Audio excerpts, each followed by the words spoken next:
empezamos todos a estudiar marxismo, eso si quieren no lo ponga. Lo conocimos a Serrano. Es muy importante Raúl. Muy importante, Raúl Serrano, que quede grabado en Amartya, es nuestro maestro, y yo diría, y no me voy al carajo en elogios, para mí es el mayor pensador del teatro nacional. Para nosotros, el haber empezado a militar en diferentes espacios, ¿En qué espacio empezaron? por ejemplo, bueno, muchos de nosotros tuvimos experiencias en los MTD, todo lo que fue el 2001, hasta que empezamos a trabajar fuertemente con el MTL. Formamos la Comisión de Cultura del MTL y nuestros espectáculos los empezamos también a hacer jugar ahí, digamos, ¿no? A ver cómo funcionaban también nuestros espectáculos con ese público, digamos, ¿no? ¿Cuál es ese público? ¿A qué te referís? El público urgente, digamos, ese público, el que no tiene tiempo para estar pensando en la metáfora, sino que necesita resolver la inmediatez. Y ahí no es que uno se olvida de las tesis, etcétera, etcétera, pero cobra otra carnadura el teatro de uno.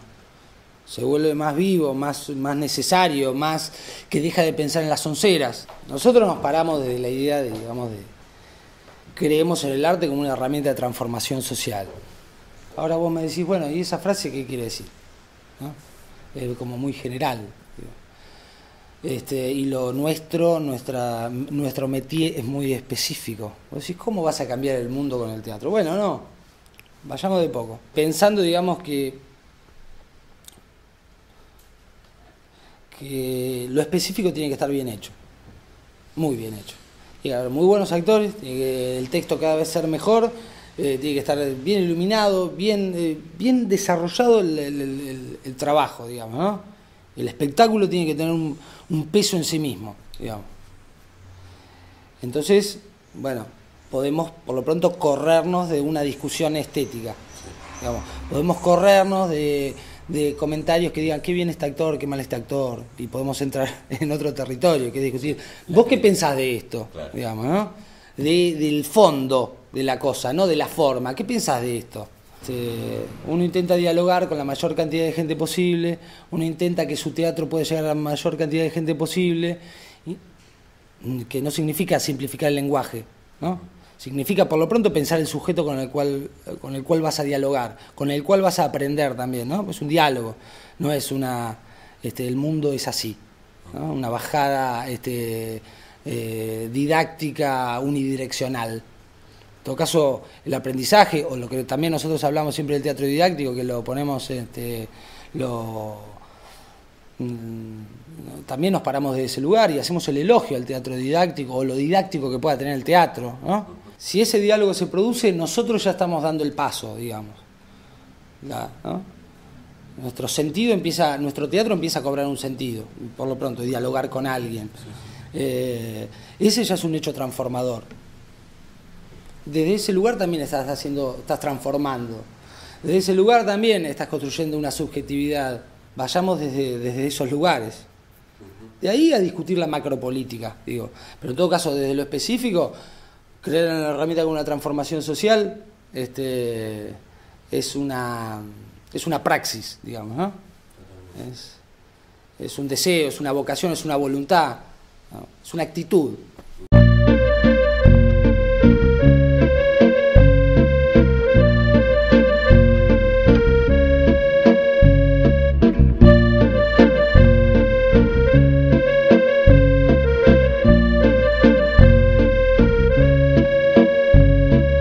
Hay una idea que trasciende los roles, digamos, ¿no? Hay roles, perfecto, pero hay una subjetividad que es colectiva, que tiene que ver con un proceso de trabajo a largo plazo.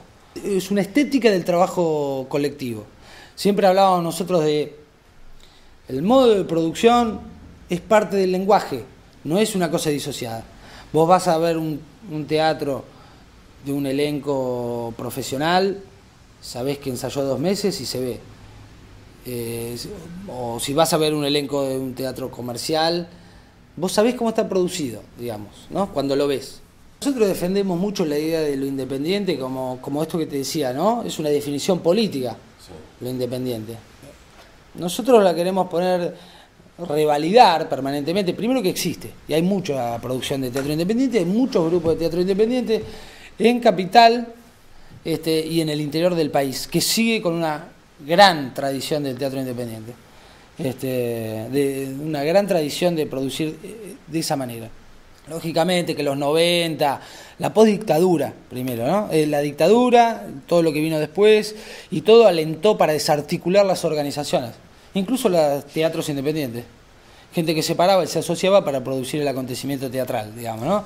Y generar todo lo que genera el teatro independiente, que es un movimiento. De Barletta al 70, con todas las dictaduras habidas y por haber, y con la llegada de la televisión y distintos medios que lo que hacían era generar un nuevo mercado, pero también romper organizaciones, lógicamente. Barletta, otro que es olvidado por los historiadores del teatro nacional, quizás porque era demasiado rojo, no sé bien.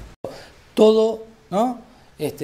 Planificado para desarticularse, digamos, ¿no? Todas las políticas apuntando a desarticular las asociaciones de productores libres. Te generan un cuadro de situación que después te lo reemplazan por términos profundamente economicistas. Por ejemplo, el teatro off. Porque cuando vos decís el término de off, ¿de qué? ¿Está fuera de qué? Claro, fuera de un mercado, ¿no? Fuera de un circuito económico, cultural. Entonces te reemplazan un posicionamiento, una definición política por una económica. Pero así todo es una práctica, la independiente, la idea de concepción del teatro independiente que se mantiene y se va a seguir manteniendo seguramente, aunque muchas veces se la considere como la coyuntura, o un mientras tanto, o hasta que me llame Osuar, o el Teatro San Martín, etcétera, etcétera. Cuando vino Fidel y habló en la Facultad de Abogacía, sí, la Facultad de Derecho, dijo algo así como, hablaba de la calidad de vida. Entonces empezó a enumerar esas cosas maravillosas de Fidel y dice, ¿qué calidad de vida es honor, patriotismo? Calidad de vida es esto, es lo otro. Y terminó diciendo, calidad de vida es autoestima. Entonces cuando vos te pensás que terminás una carrera, terminás de estudiar y salís del conservatorio, del IUNA, con el título, y no te alentaron, o te alentaron poco, a decirte, a asumirte vos como el productor del acontecimiento, ¿no? Es realmente frustrante porque lo que te invitan es a golpear a las puertas de otro para que te resuelva tus deseos, ¿no?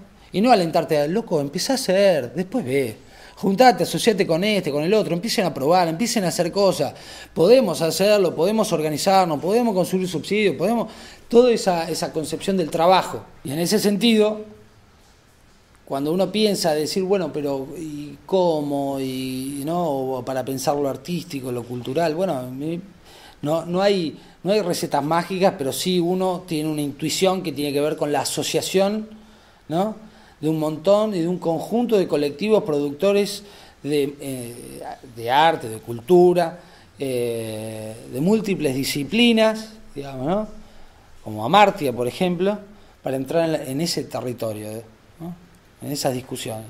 Hay que asociarse, hay que juntarse, hay que discutir, empezar a discutir las políticas culturales, que haya una propuesta, digo, ¿no? Y si hay que pensar, un enemigo es el sentido común. Un sentido común impuesto por la clase dominante, digamos, ¿no? Contra eso no tenemos que pelear, ¿no? Hay que pelearse a brazo partido contra eso. Y hay que repensar todo, digo. Hay que repensar, como hablábamos, la crítica, los modos de producción. ¿Desde qué cánones discutimos o miramos el teatro, digamos, ¿no? Pues que hay que discutir, entrar en la discusión de todo eso. Si no, vamos a producir cambios, pero pequeños, inmediatos, posibilistas. Y sin duda, la ética, ¿no? Una idea de pensar tu trabajo que tiene que ver con esto que te decía, con una forma de pararte arriba del escenario, pero también tiene que ver con la forma de pararte, digamos, y de la vida misma, digamos, de ver los acontecimientos y de involucrarte con esos acontecimientos.